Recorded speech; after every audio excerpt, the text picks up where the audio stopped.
Salut à tous, c'est Captain Bub et comme promis, on se retrouve pour cette seconde vidéo One Piece où cette fois je vais vous expliquer pourquoi je n'aime pas One Piece. DJ, tu peux balancer l'intro.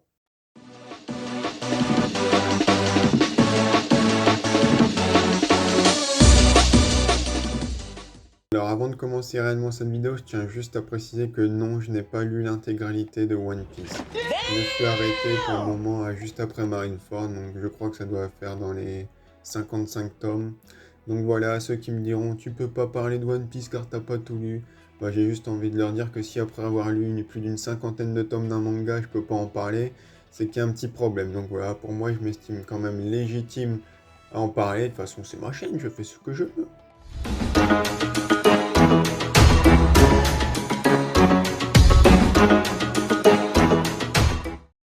Alors non, ne me faites pas dire ce que je n'ai pas dit, à savoir que simplement je n'aime pas One Piece car j'aime Dragon Ball, mais je considère que forcément ça joue un petit peu d'être entré dans l'univers des mangas avec Dragon Ball, que j'ai découvert dès mon enfance, tout comme Naruto que j'adore également, alors que One Piece, bah, je l'ai découvert des années après, et passer de l'un à l'autre, bah, je trouve que ça tranche pas mal.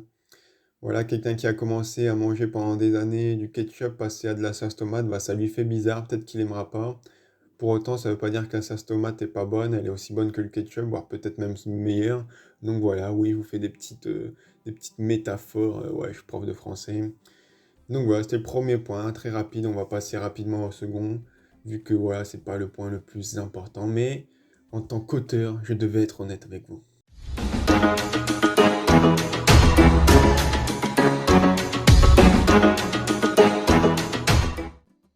Alors, c'est sans doute la chose qu'on entend le plus quand on parle de One Piece, à savoir que c'est un manga trop long et qu'on a la flemme de s'y mettre car va falloir des années pour attraper l'animé.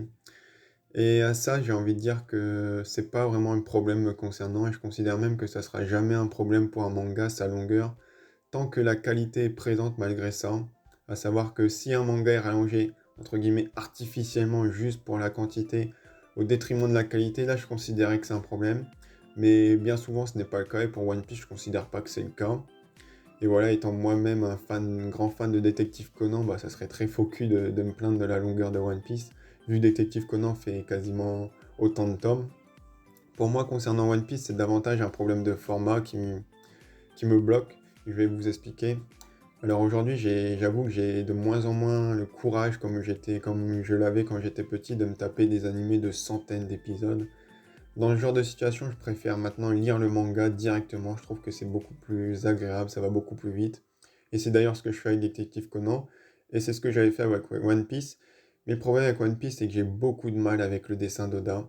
Alors évidemment, je n'oserais jamais dire qu'il dessine mal comme certains débiles le font. Vu que voilà, au vu de mon talent artistique, voilà, je vais rien dire. Mais c'est simplement, je n'apprécie pas son style et c'est purement subjectif. Mais je le trouve trop brouillon et j'ai du mal à m'y retrouver. Et c'est d'autant plus dur quand justement on a fait cette transition de Dragon Ball à One Piece où je trouve que Dragon Ball, alors je vais pas dire que Toriyama dessine mieux qu'Oda, mais je trouve qu'il a un style beaucoup plus clair et compréhensible et beaucoup plus accessible pardon, au grand public. On s'y retrouve directement, c'est beaucoup plus lisible je trouve. Et voilà, également pour One Piece, je suis pas très fan de base du design des personnages. Et je trouve que la lecture, elle est très difficile dans le sens où les cases, elles sont souvent très surchargées. Voilà, Oda veut mettre beaucoup de choses. Il y a plein de petits détails dans les cases. Parfois, il y a plein de petites cases. Et ça rend très difficile la compréhension. Mais le pire pour moi, c'est vraiment les combats qui sont vraiment, pour moi, parfois incompréhensibles. Je reste des fois plusieurs dizaines de secondes devant une case pour essayer de retrouver elle est où sa tête à Luffy. En plus, Luffy, vous savez, avec son fruit du démon, voilà, l'élasticité, des fois, ses bras, ça va partout, tu sais plus où est sa tête, ses jambes. Des fois, c'est un casse-tête pour s'y retrouver. Ça m'est déjà arrivé de, des fois, passer des pages où, voilà, je comprenais pas trop, je dis, allez, c'est une petite page de combat, ça va pas changer ma vie si je la passe vite fait.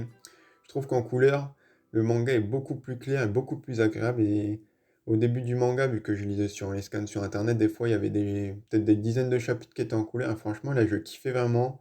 C'était beaucoup plus agréable. Mais en noir et blanc, je trouve que la lecture est vraiment très fatigante et ça fait qu'on prend beaucoup moins de plaisir à lire et c'est beaucoup moins agréable de suivre l'histoire.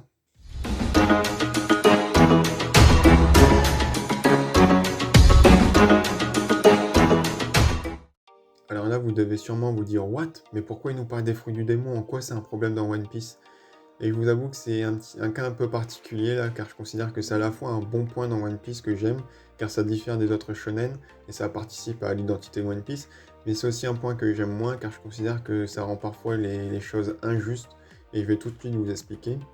Dans la plupart des mangas comme Dragon Ball ou Naruto, pour ne citer que, bah, dans un combat où il n'y a pas d'événements perturbateurs extérieurs comme l'intervention d'un tiers ou je sais pas, un sort qui fait que la puissance d'un personnage est nerfée, bah, ça va être le plus fort ou le plus rusé qui va l'emporter.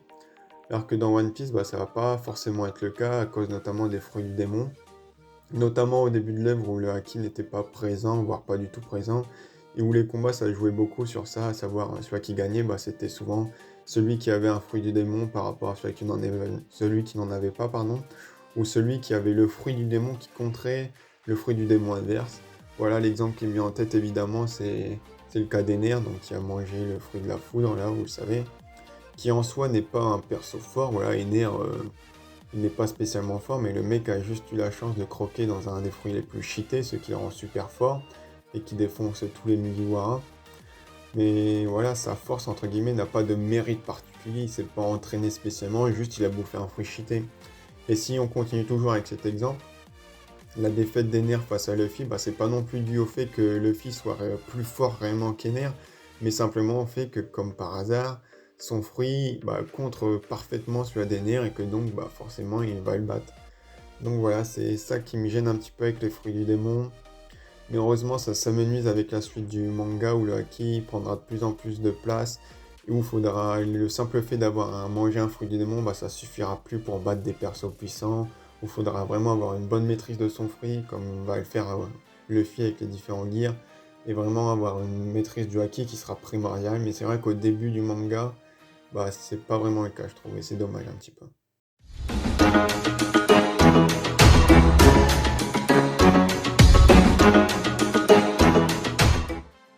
Alors, je pense sur cette partie, je vais pas me faire que des copains.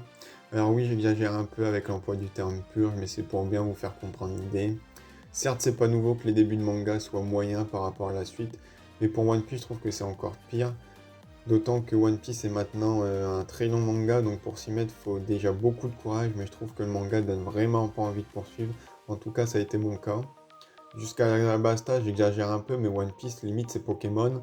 À savoir, voilà, les héros arrivent sur une île, on croise les autochtones qui nous disent qu'il y a un problème. Luffy et sa clique vont vouloir résoudre le problème, car évidemment, on donnerait sa vie pour des inconnus qu'on vient de rencontrer. Sanji stoppe le troisième, Zoro le second, et Luffy stoppe le boss. On dit au revoir à nos copains qu'on verra sans doute jamais, ou au mieux dans 70 tomes, et on repart pour une prochaine île, et rebelote. C'est un petit peu ça le début de One Piece, et c'est un petit peu usant quand on se tape 3-4 arcs d'affilée qui reprennent toujours ce gimmick entre guillemets. C'est problématique que le premier gros arc en jeu soit au tome 17 avec Alabasta. Si je compare avec Dragon Ball, où le tome 17 c'est la fin de la première partie, on entame DBZ. Dans Naruto, c'est la fin de l'examen de Chunin, on part à la recherche de Tsunade. Alors dans One Piece, il s'est rien passé, j'ai l'impression limite. Rien de très important par rapport à la suite. Alors oui, on va me dire, il y a l'arc Arlong qui est un peu plus tôt et qui est majoritairement considéré comme le premier gros arc de One Piece. Et c'est un peu vrai, mais après personnellement, je n'ai pas tellement apprécié cet arc par rapport à la Basta, donc ça fait que je le considère un petit peu moins. Notamment car tout le long de l'arc, j'ai l'impression que les persos font tout le temps des allers-retours entre Arlong Park et le village. En même temps, ce qui fait que pendant le trois quarts de l'arc, ils se croisent jamais. J'ai l'impression que l'arc il est rallongé artificiellement à cause de ça. L'autre gros problème que j'ai avec cette première grande partie de One Piece, c'est l'histoire des Mugiwara. Alors on se fout souvent de la gueule de Naruto en mode tous les persos, même pas c'est tragique, mais dans One Piece c'est la même, voilà, tous les Mugiwara c'est pareil, j'ai perdu quelqu'un, j'ai un rêve à la réaliser, il y a un méchant qu'il faut botter le cul quand les Mugiwara ils arrivent, on lui botte le cul, après je vous rejoins, tac tac tac. Et franchement, à un moment, on a enchaîné peut-être ça avec Nami, Sanji, Chopper, et j'en pouvais plus, moi, c'était tout le temps pareil. C'est bon, on a compris le procédé, on peut passer à autre chose. J'ai également un problème plus général avec les arcs de One Piece. Voilà, mes arcs préférés, c'est bizarre, mais c'est les arcs dits secondaires, voilà, comme Jaya, Sabaody, Amazon Lily. Alors après, évidemment, je kiffe comme tout le monde Impel Down et Marineford, même si Marineford, il y a une petite escroquerie, n'hésitez pas à aller voir ma dernière vidéo. Alors voilà, j'aime beaucoup ces arcs car il faut avancer l'histoire de One Piece, vraiment la grande histoire avec un grand H. Mais ouais, il y a beaucoup d'arcs que d'autres gens adorent que j'ai vraiment pas aimé, voire détesté. Le pire selon moi, c'est Skypiea. Je ferai vraiment peut-être une vidéo, je pense, un jour sur cet arc, mais qu'est-ce que je le hais cet arc? Une purge. Mais voilà, Enies Lobby, Water 7, c'était pareil, c'était pas foufou selon moi.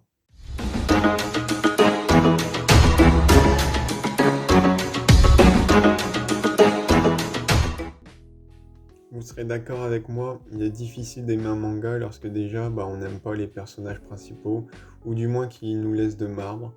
J'avais déjà eu un petit peu ce problème avec Naruto Shippuden où je pouvais carrément plus me blairer Naruto, mais ça allait encore vu que c'était que un personnage, il y avait d'autres personnages comme Kakashi, Sasuke que j'aimais bien donc ça allait. Mais dans One Piece le problème c'est que c'est quasiment le cas avec tous les Mugiwara, et on passe 99% de notre temps avec le Mugiwara, voilà. Luffy me saoule, c'est le héros cliché de manga. Ma limite, ça, c'est pas un problème, c'est comme dans tous les shonen. Mais il est tellement con, ce gars, et c'est un con irrationnel, selon moi, et ça fait qu'il m'insupporte. Voilà, Goku, il est con aussi un petit peu dans Dragon Ball, mais à la limite, lui, c'est normal qu'il soit un peu bête au début de Dragon Ball. Il a vécu tout seul dans les montagnes, isolé. Naruto, c'est pareil, il était orphelin, il vivait seul. Mais Luffy, c'est quoi son excuse? Il y avait, même si voilà, il n'y avait pas ses parents, il y avait quand même un peu des gens pour s'occuper de lui. Ace, il était dans la même situation et pourtant il n'est pas con comme lui. Outre Sawa et les autres Mugiwara, c'est pas mieux. Hein. Franky, je peux pas vraiment me le voir. Voilà, quand je suis arrivé à Water 7, je savais que ça allait être lui qui allait rejoindre les Mugiwara. Mais qu'est-ce que je l'aime pas, rien que son look, je le trouve pas drôle. J'aurais tellement kiffé que ça soit l'autre là qui se bat avec les cordes, là je sais plus son nom, qui rejoigne le groupe. Nami, elle, ça va, je peux me la voir, mais bon, c'est pourquoi. Robin, rien à en branler, pareil. Donc, c'est peut-être pour ça également que j'avais pas apprécié Nies Lobby à sa juste valeur, on va dire. Vu que, voilà, Robin, je m'en battais les couilles, quoi. Donc, son sauvetage, rien à foutre. Donc, voilà, Brooke, Osef as fuck, hein. Chopper, bon, il est mignon, mais voilà, c'est tout. Il y a juste Usopp que vraiment je kiffe, qui me fait rire. Je trouve que c'est vraiment le bon client. Sanji aussi que j'aime bien, et Zoro aussi, même si parfois il est un peu lourd. Voilà, ça a beaucoup, je pense que ça joue beaucoup sur mon appréciation de One Piece. Et ça fait que justement, c'est mes moments préférés du manga, c'est quand les Mugiwara sont séparés. Voilà, toute la partie de après Saint-Mondi jusqu'à Marineford où on suit que Luffy. Franchement, c'est ma partie préférée du manga pour l'instant. J'ai archi kiffé et c'était vraiment bien. Et voilà, dès qu'on retrouve après les Mugiwara, voilà. Après, j'ai pas encore tout beaucoup lu après Marineford, mais voilà, j'ai vraiment cette partie que je préférais. Et pareil, il y a beaucoup d'humour entre les personnages des Mugiwara. Et trois quarts du temps, ça fait pas mouche avec moi, à part Usopp, comme je vous ai dit, mais sinon, voilà, ça me fait pas. Je trouve ça juste débile, mais débile pas marrant, juste débile.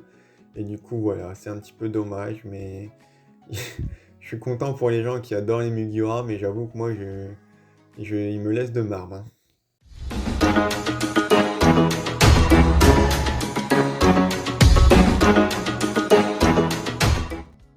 Et oui, j'ai également du mal avec les combats. Voilà, c'est un petit peu dommage dans un shonen où il y a quand même pas mal de mangas. Alors déjà, c'est voilà, comme je vous l'ai dit tout à l'heure avec le dessin, ça rend les combats difficilement lisibles et c'est vrai que ça brouille. Mais c'est également voilà, ce petit gimmick des combats en mode le troisième se bat contre le troisième, le second contre le second, le boss contre le boss. Et ça fait ça beaucoup d'arcs et c'est un petit peu relou, d'autant que parfois c'est un peu justifié de manière un peu grossière.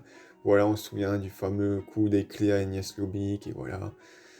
Pareil dans les combats de Luffy, voilà, il s'en prend plein la gueule, mais il se relève toujours pour finalement niquer la gueule du mec en one shot. Voilà, on se croirait dans Senseiya. Voilà, c'est un petit peu dérangeant. Et il y a aussi, j'ai pas de combat référence de One Piece pour le moment, du moins en manga.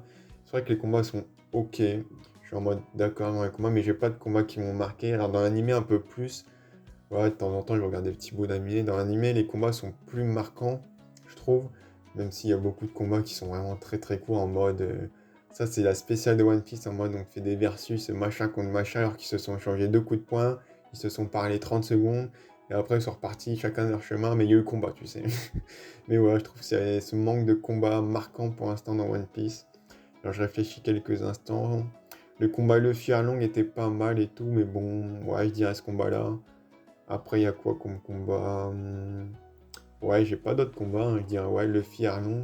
Après, il y a Luffy Crocodile, mais ouais, je trouve que le combat est cool. En plus, il est sur 3 manches.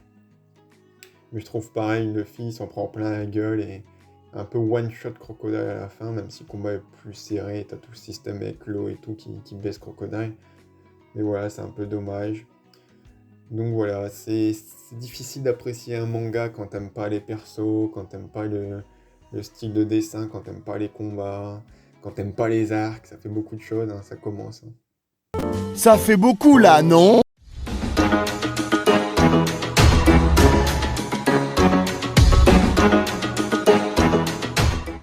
C'est le dernier point que j'avais envie de vous parler, et c'est sans doute le plus important, et ce qui fait que voilà, simplement je n'aime pas One Piece, ou de moins que ce manga me laisse de marbre. Mais bon, j'allais pas mettre ça dans le titre, c'est un petit peu moins vendeur que je n'aime pas One Piece, hein. Mais bon, voilà, le problème avec One Piece, c'est que ça me fait rien ressentir, j'ai pas cette flamme quand je lis One Piece, ni cette passion. Voilà, j'ai pas d'émotions fortes en moi qui me viennent, contrairement à d'autres mangas que j'adore comme Dragon Ball, Naruto, Détective Conan, voilà, je vais pas vous tous vous les dire, hein. Mais voilà, lorsque je lis One Piece, j'ai pas ces émotions fortes. Il y a de temps en temps quelques petites braises, mais voilà, les braises, ils prennent pas, ça fait pas un beau feu de camp, ça reste juste des petites braises. Et voilà, pour tout vous avouer, si j'ai lu One Piece, bah, c'est simplement car c'était un mastodonte du manga et je me suis dit, voilà, c'est pas pour rien qu'il a cette place de voilà, le manga le plus vendu au monde quand même. Donc je me suis dit, il faut quand même que je m'y mette pour rien que pour essayer, voilà. Aussi pour faire plaisir à mon meilleur pote qui se reconnaîtra dans cette vidéo et qui d'ailleurs a intérêt à lâcher son plus grand like, hein. Mais voilà, je pense que c'est simple également pour ça que One Piece m'a pas touché, plus tous les éléments que je vous ai dit antérieurement dans la vidéo. Si je devais comparer One Piece, car oui, je suis prof de français, ne l'oubliez pas, moi je dirais que c'est un peu comme des pâtes nature pour moi. C'est-à-dire que je peux en manger, voilà, je peux en manger beaucoup, une assiette, 2 assiettes, mais ça me fait un peu chier. Bah, One Piece, c'est un peu pareil. Je peux lire 3-4 chapitres, même 10 des fois j'en lisais dans la journée. Mais voilà, 3 quarts du temps, ça me fait chier. Parfois, je tombais sur un grain de sel qui relevait un petit peu le goût des pâtes. Je faisais, oh! Mais voilà, c'était juste un grain de sel et ça redescendait après. Bah, One Piece, c'est un peu ça. J'y arrivais, oh l'arc Jaya, oh l'arc Skypiea, oh, et ça retombait, voilà, c'est un petit peu ça avec One Piece. Donc je vous remercie d'avoir regardé cette vidéo, si vous êtes arrivé jusque là, n'hésitez pas à mettre votre plus gros like, ou du moins à ne pas disliker cette vidéo. N'hésitez pas également à me lâcher un gros commentaire pour me dire votre avis, contre-argumenter ce que j'ai dit. Franchement, c'est avec joie que je vous lirai, et voilà, je vous dis à une prochaine pour une prochaine vidéo. Bye bye.